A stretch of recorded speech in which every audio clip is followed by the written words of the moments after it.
ici. Et je voudrais partager avec vous la parole de Dieu pendant quelques temps. C'est une étude qui est basée sur le livre d'Exode. Exode, vous connaissez très bien. Et nous allons parcourir le livre d'Exode. Nous allons partir d'un passage où tout a commencé. Et de là, nous allons tirer des leçons qui ne vont pas seulement être dans le texte que nous allons donner, mais dans la totalité du livre d'Exode. Amen. Ok, prenons Exode chapitre 3 et on va lire ensemble, puis je vous dirai comment j'ai intitulé ce message et nous allons partir. Oh, excusez-moi, je voudrais lire la parole, mais je vais représenter ma femme. Je suis le mari de la sœur Shiloh et c'est parmi les choses que je mets dans mon CV. Mari de la sœur Shiloh. Ça facilite les choses. Parce que je peux demander à la sœur Shiloh de se lever comme ça.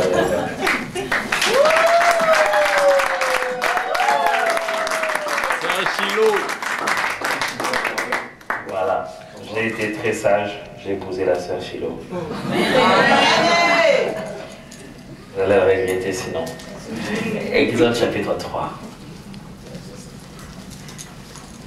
On aurait pu lire tout ce qu'il y a là-dedans. Mais je voudrais qu'on lise à partir du verset 5. On va lire d'abord du verset 5 jusqu'au verset 10 et puis nous allons sauter peut-être faire une autre lecture. Dieu dit, n'approchez pas ici, n'approche pas ici, ôte tes souliers de tes pieds, car le lieu sur lequel tu te tiens est une terre sainte. Il ajouta, je suis le Dieu de ton père, le Dieu d'Abraham, le Dieu d'Isaac, le Dieu de Jacob. Moïse se cacha le visage, car il craignait de regarder Dieu. L'Éternel dit, j'ai vu la souffrance de mon peuple qui est en Égypte, et j'ai entendu les cris que lui font pousser ses oppresseurs, car je connais ses douleurs. Je suis descendu pour le délivrer de la main des Égyptiens, et pour le faire monter de ces pays dans un bon et vaste pays, dans un pays où coulent les laits et le miel, dans le lieu qu'habitent les Cananéens, les Hétiens, les Amoréens, les Phérésiens, les Éviens et les Jébusiens. Voici, les cris d'Israël sont venus jusqu'à moi, et j'ai vu l'oppression que leur font souffrir les Égyptiens. Maintenant, va, je t'enverrai auprès de Pharaon, et tu feras sortir d'Égypte mon peuple, les enfants d'Israël. Disons le verset 14. Dieu dit à Moïse, je suis celui qui suis. Et il ajouta, c'est ainsi que tu répondras aux enfants d'Israël, celui qui s'appelle, je suis m'a envoyé vers vous. Dieu dit encore à Moïse, tu parleras ainsi aux enfants d'Israël. L'Éternel, le Dieu de vos pères, le Dieu d'Abraham, le Dieu d'Isaac et le Dieu de Jacob m'envoie vers vous. Voilà mon nom pour l'éternité. Voilà mon nom de génération en génération. Alors, vous connaissez bien le livre d'Exode. Le livre d'Exode est resté et restera dans l'histoire d'Israël le moteur, le cœur de la vie du peuple d'Israël. Quel que soit ce que Dieu dit en Israël, quel que soit ce que le Seigneur continue à dire, il y a toujours le souvenir du Dieu qui les a fait sortir d'Égypte. Regardez toute la Bible après, même jusqu'en ce jour, toute la Bible après, c'est tout le temps question du Dieu qui nous a fait sortir d'Égypte. Le Dieu qui nous a fait sortir d'Égypte. Le Dieu. Du reste, Moïse est venu plus tard, un peu plus tard que quelqu'un comme Abraham. Mais il est parmi les prophètes les plus considérés dans le judaïsme, pour ne pas dire le prophète. Celui que l'on doit lire dès les bas âges. Moïse, si on regarde les contemporains, l'ont fait souffrir, mais ceux qui sont venus plus tard le considèrent tellement. J'aurais été Moïse, j'aurais dû dire, pourquoi vous ne m'avez pas considéré comme ça? Maintenant, vous enseignez à tous vos enfants à apprendre qui est Moïse. Mais quand j'étais là, vous m'énerviez au point où je n'avais même plus de paroles à sortir de ma bouche. J'ai bégayé parce que, énervé davantage, Moïse, vous connaissez mieux son histoire, pris, sorti des eaux. Dieu l'appelle et lui demande d'aller sortir le peuple d'Israël de l'esclavage d'Égypte et les amener dans un pays où, on venant de lire, coule le lait et le miel. Waouh! Quelle promesse exceptionnelle! Moïse va, il ne va pas seul, il va avec des démonstrations incroyables. Il va il va d'abord voir les anciens, comme Dieu lui avait donné l'ordre. Il va voir les anciens, il fait la démonstration auprès d'eux. Ce n'est pas qu'une histoire, le Dieu que je sers peut transformer ça en ça, ça à ça. Waouh, on s'est dit, ces gars, il a certainement quelque chose. Deuxième étape, aller voir Pharaon. Il va voir maintenant quelqu'un qui a d'autres genres de convictions. Il vient, il lui parle, Dieu, l'Éternel nous a demandé de sortir son peuple. Il dit, bon, c'est qui l'Éternel? Je ne connais pas qui c'est. Et puis, vous êtes en train de distraire le peuple. Il le sort. Du coup, le roi dit, Pharaon dit, ramenez-moi tous ces juifs-là, appelez-moi les chefs. Ils veulent entrer dans une distraction, quoi. C'est quoi cette histoire de partir d'ici? C'est quoi ces dieux qui veulent qu'ils aillent faire un culte? On va doubler leur travail. Le travail devenait si dur. Quand je lis chaque fois la Bible, j'essaie de m'imaginer physiquement comment ça se passait.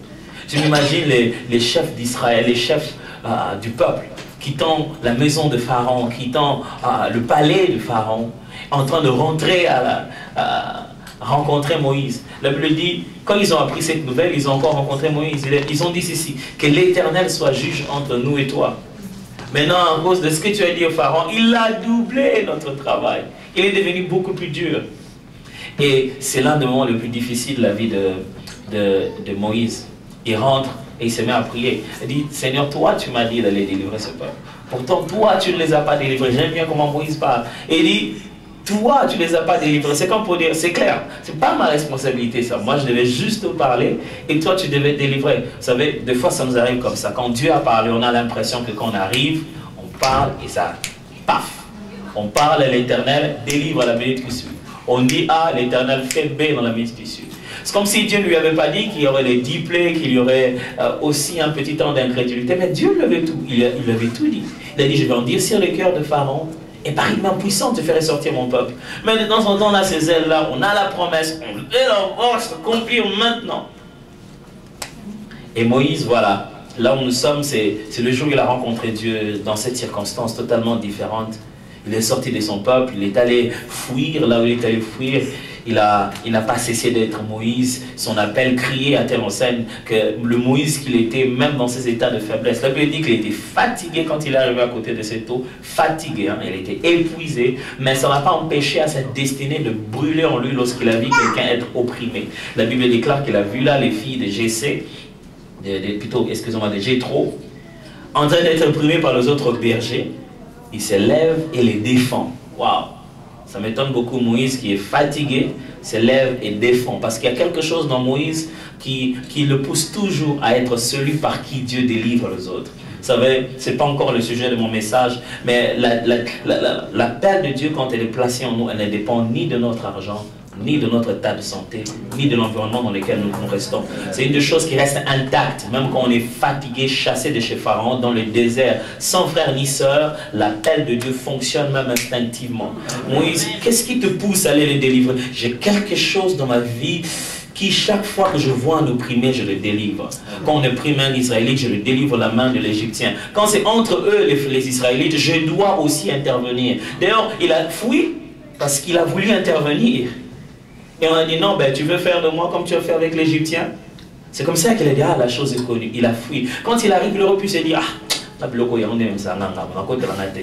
comme pour dire, ben, je continue encore à faire ces choses, je vais me retrouver dans les mêmes problèmes. Mais il n'a pas hésité un instant d'intervenir en faveur de ces jeunes filles. Moïse, parce que ça brûlait en lui. Ça veut dire que même si on est aux États-Unis, quand l'Éternel nous a appelés et qu'il a mis quelque chose en nous, ça n'a rien à voir. Si on est au milieu des nôtres qui parlent notre langue, ça n'a rien à voir avec cela. C'est que c'est quelque chose qui est dedans de nous, qui n'a rien à voir avec notre compte bancaire. Ça fonctionne. L'appel de Dieu fonctionne indépendamment même de notre état de santé. J'ai vu des gens appelés à guérir qui guérissent pendant qu'ils sont malades. Parce que ce n'est pas toi, c'est quelque chose de Dieu qui reste authentique au-dedans de toi et qui fonctionne même quand tu as les poches vides. Alors Moïse délivre à cause de ça, ça lui ouvre les portes parce qu'il y a toujours quelque chose en nous qui nous permet d'avoir ce que nous n'avons pas. Chacun de nous a déjà ce qui lui permet d'attirer ce qu'il n'a pas. Et Moïse avait ça, cette capacité de délivrer. Et parce qu'il a délivré ces jeunes filles, voilà, une voie s'est ouverte. Les jeunes filles l'ont amené chez elle et il a rencontré le père et puis voilà, il a commencé à bâtir une famille. Il a eu un boulot de berger. Voilà, il a commencé son travail de berger. Un jour, en faisant la routine, il vient rencontrer ce buisson ardent et Dieu se met à lui parler et justement il lui donne ce programme. Comme quoi, j'ai entendu les pleurs de mon peuple, je veux le délivrer. Bon, bonne idée, mais pourquoi tu ne le vois pas seul? Il dit, j'ai entendu les pleurs de mon peuple, je suis descendu pour le délivrer. Fantastique, merci pour l'info, continue ton travail de le délivrer. Mais il lui dit, je suis descendu, mais il l'envoie lui. Waouh, ça j'aime bien. Quelquefois Dieu descend, mais c'est un homme qui vient. J'aime bien. Je suis conscient que quand je dois descendre à un endroit, c'est Dieu qui veut descendre là-bas. Est-ce que vous êtes conscient que Dieu veut descendre à des endroits pour délivrer? Et il dit, je suis descendu. Et puis il te dit, va. Il dit, Seigneur, si tu es descendu, fais ton boulot comme tu veux le faire. Mais je suis descendu et c'est toi que j'envoie. C'est vraiment pas ça. Mon sujet ce matin, c'est beaucoup plus vous parler de Exode, le temps de changement. Quand je préparais ce message, je réfléchissais en anglais. Quand j'arrive ici, je mets mon programme en anglais. Je download mes informations en anglais. Je fais résonner ma tête en anglais. Et j'ai appelé ça Exode, bien sûr, Time for Change. Le temps pour le changement. Le temps de changer. Exode. Voilà, il est là, ce monsieur qui a vécu en Égypte, que certains ont connu, certains autres n'ont pas connu. Quand il a vécu en Égypte, il n'a pas vécu comme tous les Israélites. Donc, venir nous dire que tu connais notre souffrance, vraiment, ouais, tu connais notre souffrance, ouais. Tu es resté chez Pharaon, tu as bien vécu, et tu vas nous raconter que tu connais notre souffrance. Et ce monsieur revient avec une idée, comme me dire, je vais vous sortir de là. Est-ce que ce ne sont pas des pensées politiques pour se venger du Pharaon? Est-ce pas un mouvement de rébellion? Il dit, l'Éternel m'a envoyé, monsieur. Peut-être que tu as tes ambitions politiques de récupérer une place dans le palais et tu veux drainer la population. Vous imaginez? Il revient en l'air disant, l'Éternel m'a envoyé. On ne t'a pas trop vu aux côtés des gens qui parlent de l'Éternel pendant que tu étais ici. Du coup, dans le désert, tu connais l'Éternel? Ok, c'est pas grave. Il vient avec une mission de faire sortir le peuple. Et tout le temps que Moïse a passé dans le livre d'Exode, on nous montre un leader en train de changer les formes, des méthodes. Le livre d'Exode est si riche. On voit Moïse se battre avec les réalités. On voit Moïse commettre des erreurs de leader. On voit des gens, des suiveurs, entre guillemets, assez bizarres. La Bible dit, le peuple murmura contre Moïse. Ils ont passé des temps exceptionnels. Et des jours, ils disent, non, il faut dire à ce Moïse-là, et aujourd'hui, on va l'éliminer, on va se plaindre contre... C'était un moment exceptionnel, et c'est si riche, si intéressant, les livres d'Exode, que nous autres, qui avons aussi, d'une manière ou d'une autre, fait un Exode, nous devons nous intéresser à quelque chose comme l'Exode. D'une manière ou d'une autre, le DV nous a attirés ici, c'était l'Exode. Et si ce livre est le meilleur que nous puissions lire, n'est-ce pas? Les livres d'Exode, les livres de sortir de... pour aller ailleurs, s'installer. La pensée de Dieu n'était pas que de sortir le peuple d'un endroit, mais c'est les installer dans un autre. Frères et sœurs, quand vous pensez que Dieu veut simplement vous faire quitter la douleur, vous n'avez pas tout compris. Quand il nous sort d'un royaume, il nous emmène dans un autre. Son but, c'est parce qu'il a un endroit où nous établir, qui nous fait sortir là où nous ne sommes pas censés être. Et de fois, nous sommes si heureux d'être sortis, que nous avons oublié que c'est pour aller entrer. Alors, on n'a plus dans nos têtes la pensée que nous allons, mais nous sommes en train de nous réjouir du fait que nous ne sommes plus. Ah, en tout cas, le Seigneur m'a sorti d'eux. Mais pour t'amener où? Ça, c'est très important. Le livre d'Exode et la pensée d'Exode, ce n'est pas seulement l'intérêt de Dieu de sortir le peuple de la douleur, mais non, de les amener dans un pays où coule le lait et le miel. Ça veut dire que Dieu ne nous amène jamais dans un point sans pouvoir prévoir. Vous savez, Dieu prévoit toujours. J'aime la prévision de Dieu parce qu'elle ne consiste pas en ensemble de réflexions et de budgétisation. Les prévisions de Dieu, c'est établir dans le futur les choses que nous allons rencontrer. Dieu ne prévoit pas en se disant, après 4, 5, 6, chiffre 12, on aura un budget de 60 000 $. Il place les 60 000 $ dans le jour où tu dois arriver. Il n'imagine pas qu'il pourra rassembler 60 000, il pourra rassembler une maison. Il place la maison M qu'il t'a promis au temps Et une fois que tu arrives, tu vas le rencontrer. Dieu ne budgétise pas avec des idées, il budgétise matériellement. Ses promesses sont là, elles s'accompliront certainement, dit la Bible. Exode, c'est sortir de, mais entrer à. Et beaucoup de gens restent en chemin à Exode. Justement parce qu'ils ont oublié, ils n'ont plus l'objectif d'entrer. La première des choses que je voudrais partager avec vous aujourd'hui, c'est que la sortie physique est différente de la sortie mentale et spirituelle. L'exode physique est très différent de l'exode mental et spirituel.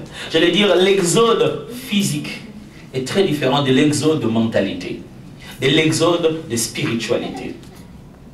Qu'est-ce que je veux dire par là? Le peuple était réellement sorti d'Égypte. Et ils ne sont pas sortis n'importe comment. Ils sont sortis par un miracle. Ils ont traversé la mer Rouge. Tous les premiers-nés sont morts.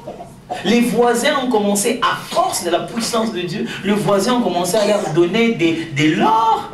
Vous imaginez, mon voisin l'Égyptien, un beau jour, parce que je dois partir, il vient prendre de l'or, mais le donner. Vous savez, les Égyptiens ne leur donnaient pas de l'or par plaisir, ils leur donnaient de l'or par peur et crainte. C'était pas de l'or, oh ça c'est mon cadeau pour le voyage, c'était comment t'as, ok, pardon, c'était par peur, par crainte.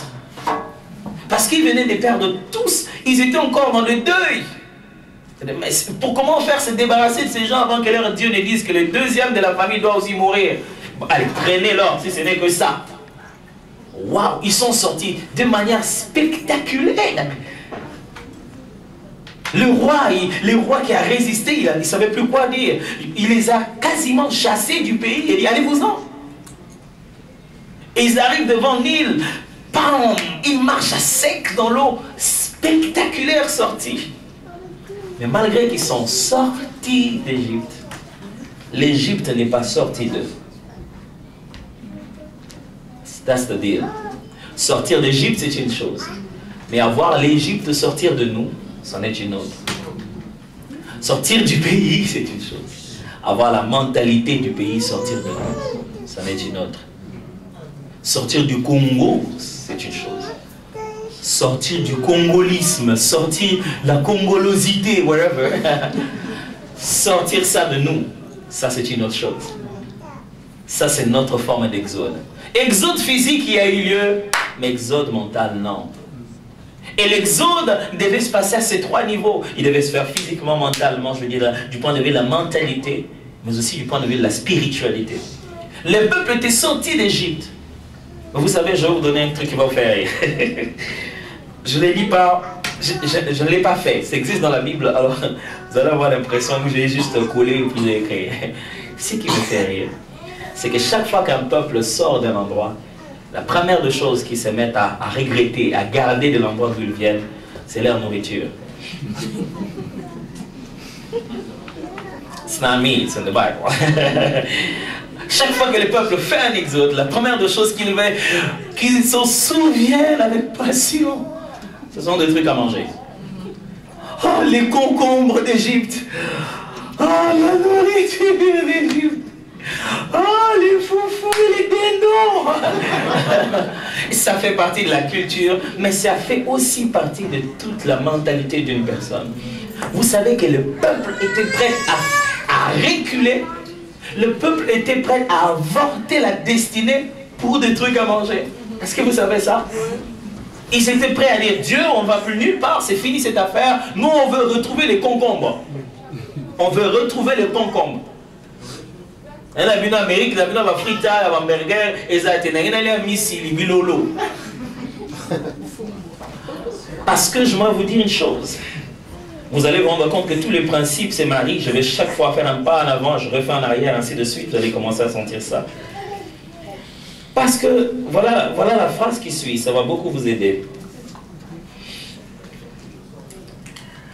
Une vieille mentalité peut bloquer une prospérité. J'aime dire ça comme ça. Une vieille mentalité peut tuer une nouvelle saison. Pourquoi? Parce que lorsqu'une personne raisonne d'une certaine manière, liée à son milieu, et que Dieu le fait sortir dans un endroit, c'est toujours pour un but. Quand Dieu veut faire un exode physique, s'il vous plaît, apprenez à faire aussi l'exode mental. Dis à ton voisin, exode mental. Exode de mentalité. Les gens quittaient l'Égypte, mais l'Égypte n'a pas quitté en eux. Beaucoup d'entre nous avons quitté la RDC, certains pour le pays, d'autres le Gabon, je ne sais pas combien de pays nous avons ici, mais nous avons encore l'horloge congolaise. We still have the Congolese time. J'ai honte. Un jour, je faisais une des réunions pour les manifestations que nous organisons ici, où nous sommes accueillis pour faire des concerts. Et puis je dis, bon, on se rencontre à telle heure. Et il m'a posé la question, Congolese time ou American time? J'ai dit non, ils sont orgueilleux. Et puis après, je me suis rendu compte, yeah, il y a encore le Congolese time, même aux États-Unis. C'est pas vous, heureusement. C'est les autres qui ne sont pas venus. Why? Parce qu'il y a quelque chose qui est encore resté en nous. Je vais vous dire ceci, Jésus disait comme ça quand il enseignait. Il disait, vous ne pouvez pas prendre du vin nouveau et le mettre dans une outre vieille. Ça va s'éclater. S'il y a un vin nouveau, changez aussi l'outre. Ça veut dire, s'il y a une bénédiction venue d'en haut, s'il y a des choses venues de Dieu, l'enveloppe dans laquelle Dieu doit le placer doit changer aussi. C'est-à-dire, s'il y a un nouvel élément divin, ça doit provoquer un changement humain. Si vous croyez vraiment que Dieu vous a fait sortir du pays où vous étiez, il vous a sorti de Kinshasa, Gabon, où est-ce que vous êtes sorti, de Togo, d'où vous venez, si vous croyez vraiment que Dieu vous a fait sortir de là, merci, ça me permet de savoir.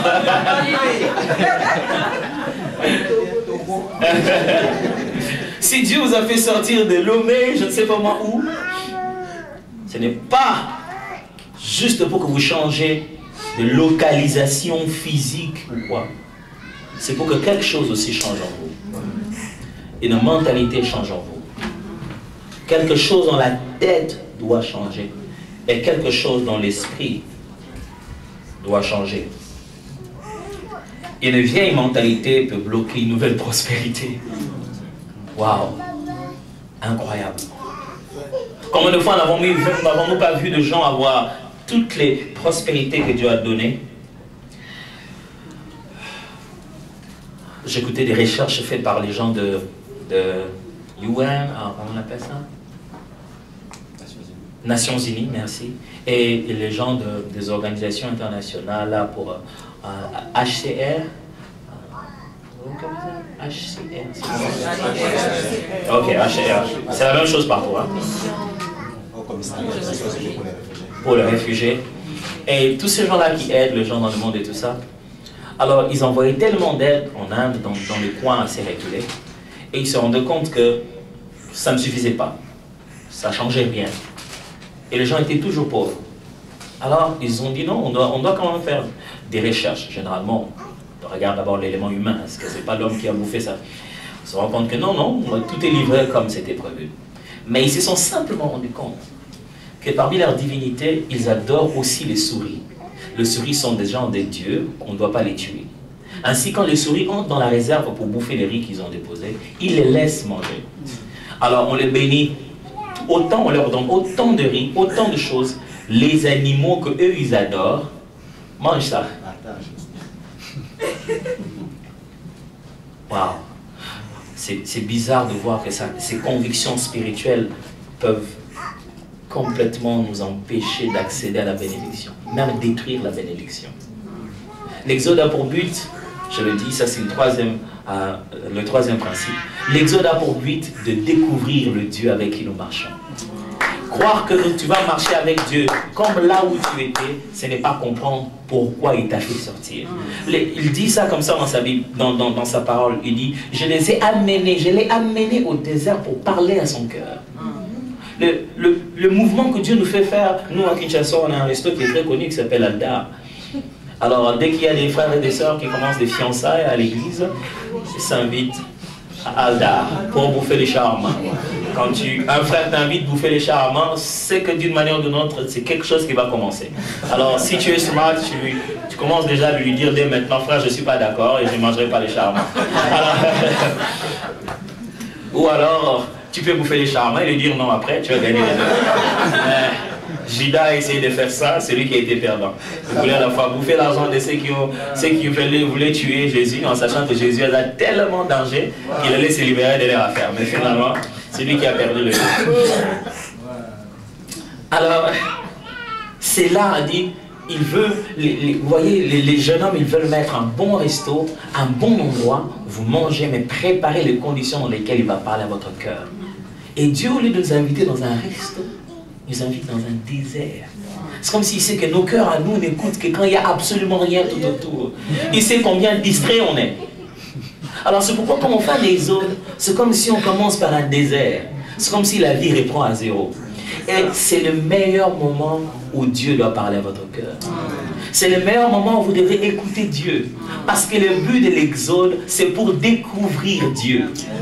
Il dit, enfin que l'on sache. Frères et sœurs, c'est le même Dieu que vous avez eu au Congo, mais n'essayez pas de fonctionner avec lui comme vous étiez au Congo. Des fois, nous sommes emprisonnés de certaines vérités mal interprétées de nos circonstances, que nous ne prenons pas le temps de lire la Bible, de connaître Dieu et d'avancer, de faire le pas de plus. Ça fait 10 ans que je suis dans la foi, ça fait 10 ans que tu es dans l'erreur. La Bible est comme ça, à force de frapper une porte qui est mauvaise, elle ne s'ouvrira pas par compassion. Dieu est un Dieu des principes. Est-ce que vous comprenez ça? Vous ne pouvez pas aller frapper là-bas et dire, Seigneur, je sais que si je prie beaucoup, j'aurai le boulot. Je prie, je passe 100 jours de prière, enfin j'aurai le boulot. Ce n'est pas un principe pour avoir le boulot. Et tu vas passer 100 jours sans boulot. Quelqu'un qui prie 2 minutes et qui applique le principe, il sait que c'est à l'autre porte qu'il faut frapper, il a le boulot juste après. Amen. Vous voyez ça? C'est exactement ce qui se passe. Pendant l'exode, c'est le moment de bien connaître Dieu, de mieux le connaître, de bien savoir quel Dieu je sers, qu'est-ce qu'il veut de moi.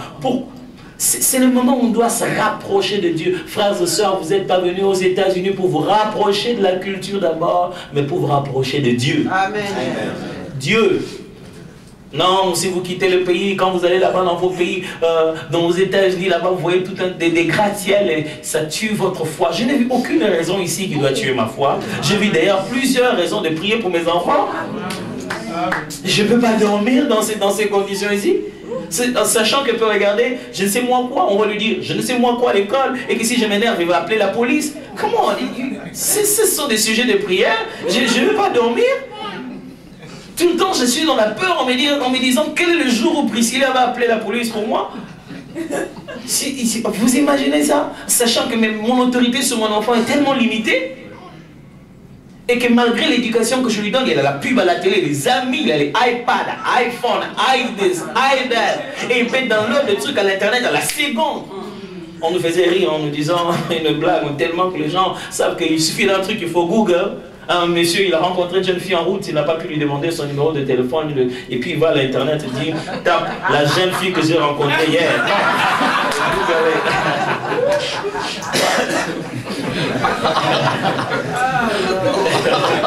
Parce que Google connaît tout le monde.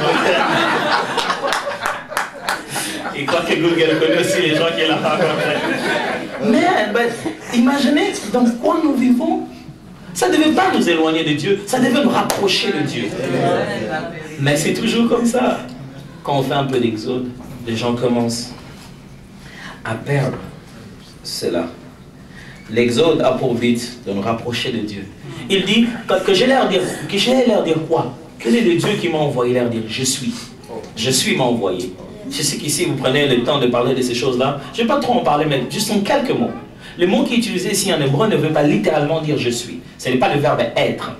Les temps en hébreu et en français, c'est totalement différent. Alors, c'est différent, mais c'est très différent. Alors, hyper différent. Le verbe ici, en fait, littéralement, c'est le verbe devenir. Alors, quand il dit je suis celui qui suis, alors ça veut littéralement dire je deviens celui que je suis. Je me fais devenir celui que je suis déjà. Ça veut dire ceci. Ça veut dire, je suis Dieu puissant, mais vous ne le savez pas. Je veux devenir le puissant dans ta vie, le puissant que j'ai toujours été. Je vais m'arranger, je ferai des choses pour devenir puissant. Tu m'appelleras puissant parce que je suis déjà puissant, mais je veux me faire devenir puissant dans ta vie. Alors il dit, je suis déjà. celui que je suis. Et je me ferai devenir auprès de toi celui que je suis déjà. Tu ne le sais pas que je suis, mais je ferai tout de mon mieux. Et dans les actes que je vais poser, tu vas te rendre compte que je suis. Je le serai devenu, mais je le suis déjà. C'est ce que Dieu voulait leur enseigner. Je veux me faire devenir auprès de vous celui que je suis déjà. Frères et sœurs, Dieu est un Dieu bon, un Dieu de prospérité, un Dieu de percées, un Dieu qui prend Joseph et qui fait de lui le plus grand. Même Pharaon dit, juste la seule chose qui te sépare de moi, c'est juste le trône. Ce Dieu-là, c'est le Dieu de la Bible. C'est le Dieu qui peut te prendre en plein milieu de l'anglais et tu te lèves à un endroit, tu commences à régner dans le pays. Le Dieu qui peut t'installer, te donner un sol, un endroit pour grandir. Vous savez, je regarde certains acteurs ici à la télé, je les entends tourner des films avec un accent bizarre. Je dis, how did they get there? Ils sont là. Ils sont là. C'est-à-dire que ça n'a rien à voir avec l'accent. Quand la percée arrive, quand tu as la chose que les autres ont besoin, tu t'installes là et il fait que tout le monde accepte cela. Eh bien, ces dieux-là, tu ne l'as pas encore vécu. Il va te faire vivre ça. Il va devenir pour toi le Dieu qui pourvoit. Tu vas avoir une expérience tellement individuelle que toi-même tu peux l'appeler par ton nom. Vous voyez? C'est pourquoi on a l'impression qu'il n'a pas de nom. Il dit, ce que je suis, je ne sais pas te le dire. Je veux le devenir, tu pourras le nommer à ta guise. Quelqu'un a compris ça? L'exode, le mouvement que nous faisons avec Dieu, c'est pour que nous puissions enrichir notre répertoire de noms par lequel l'appeler. Ça fait 10 mois, ça fait 3 ans, ça fait 4 ans que tu es ici. Comment tu vas l'appeler? Par quel nom tu vas l'appeler? Moi, quand je sors de chez moi, je vais aller en voyage, j'ai dit, je sers le Dieu de Philadelphie. J'ai devant moi une porte ouverte. Je ne raterai aucune porte ouverte. Et je suis calme, j'attends que ça s'ouvre. Quand ça s'ouvre, dès la première minute, bam! Et quand je suis devant une porte ouverte, je sais, ça c'est ma porte, je vais jouir de cela au maximum. Exode, c'est pour connaître Dieu. Ça doit vous rapprocher du Seigneur. Ça doit vous rapprocher de Dieu. Ça doit vous faire prier. Ça doit vous faire aimer la vie de l'Éternel encore. Nous allons à la découverte de quelque chose de nouveau. Nous n'essayons pas de réadapter la nouveauté à l'ancienneté. C'est ça qui a été le plus grand danger d'Exode. Le peuple est arrivé quelque part, ils ont dit, si ce nouveau système, nous ne sommes pas très habitués. C'est Moïse qui vient nous dire qu'il a entendu Dieu, que Dieu qu'on fasse ceci, que Dieu veut qu'on fasse cela. Et depuis qu'il est parti, ça fait déjà des trentaines de jours et nous, on est là. Nous, on reste ici, il n'y a pas de Dieu à prier. Attends, il faut quand même qu'on fasse quelque chose. Ça, c'est un élément important dans l'Exode. Apprendre à voir un autre aspect de Dieu, à vivre sa communion, sa spiritualité différemment. Frères et sœurs, nous autres qui faisons l'Exode, nous avons tendance à vouloir vivre la congolonicité ou la togolonicité, ces mots n'existent pas, j'essaie de les inventer. Le christiano-togolonicisme, c'est-à-dire la chrétienté d'après les Togolais et le christianisme d'après les Congolais. On veut revivre nos églises dans les nouvelles circonstances. Et ça empêche Dieu de se révéler différemment.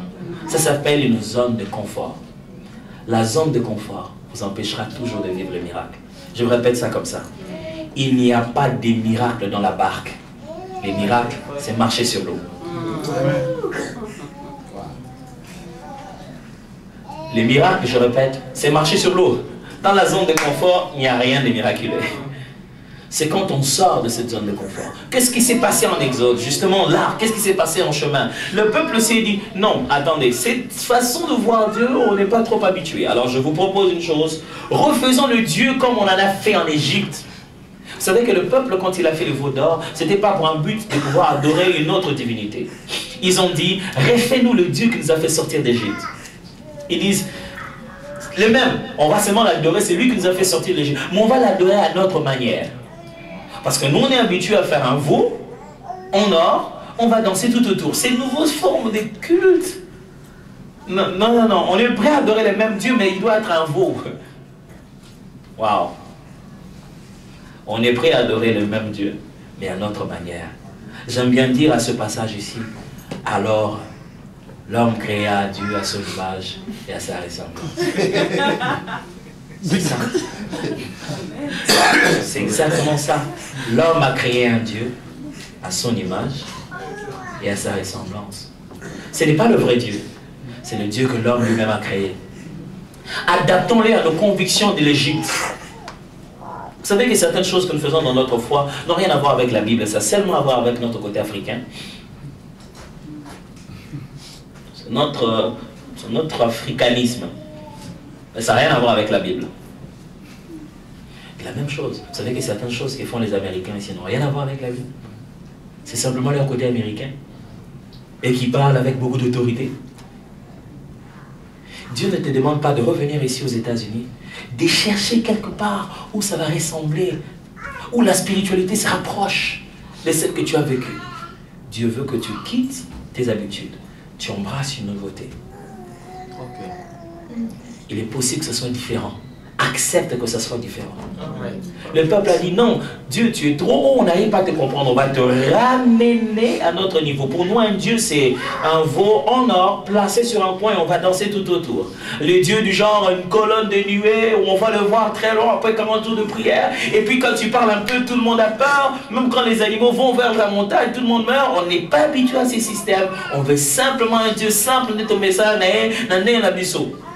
pour dire, comme on est habitué à notre manière. Frère, en venant ici, quand Dieu vous fait bouger, il veut challenger votre foi. Il ne veut pas que vous le rameniez à vos habitudes. Il veut que vous fassiez un pas vers la découverte de quel genre de Dieu vous servez. Exode, je suis en train... Et l'Exode, le changement de l'extérieur ne garantit pas celui de l'intérieur. Mais un homme transformé en lui changera son environnement. J'aimerais finir par ceci. Pendant l'Exode, il y a un moment où on n'est plus en Égypte et on n'est pas à Canaan. Il y a un moment où, pendant l'Exode, où on n'est plus en Égypte, mais on n'est pas encore à Canaan. C'est ce qui est arrivé dans le peuple. Le sens de tous les livres d'Exode, c'est le fait que Dieu a créé un temps entre Égypte et Canaan. Parce que le même voyage aurait pu se faire très simplement. Si vous lisez la Bible, regardez la cartographie, ça aurait pu prendre moins de temps que 40 ans. Ça aurait vraiment pu prendre moins de temps. C'était juste quelques temps. Il serait arrivé très facilement. Et quand vous lisez, quand ils commencent leur marche, la Bible dit Dieu, l'Éternel refusa qu'ils prennent le chemin de Philistins. Dieu les a personnellement réservé un ennemi, mais pas au début. Il a dit non, les Philistins, pas maintenant. Vous allez vous battre avec les Philistins, mais pas maintenant. Maintenant, ce n'est pas le combat que je veux. Maintenant, c'est d'abord une petite période entre n'est plus en Égypte, mais pas encore à Canaan. Vous savez, c'est là que Dieu bâtit l'alliance. Dieu ne bâtit pas l'alliance quand il t'a fait arriver. Il bâtit l'alliance en chemin. Quand il t'a fait quitter, vous arrêtez. Ok. Je t'ai sauvé, non? Oui. C'est fini, tu aimes. Tu n'es plus dans le... Oui, ok. Voilà ma façon de fonctionner. Il faut qu'on s'entende. Avez-vous remarqué que quand Jésus parle, il dit « Venez à moi, vous tous qui êtes fatigués, je vous donnerai du repos ». Savez-vous que le verset qui suit dit il dit « Je vous donnerai mon joug, car il est doux et humble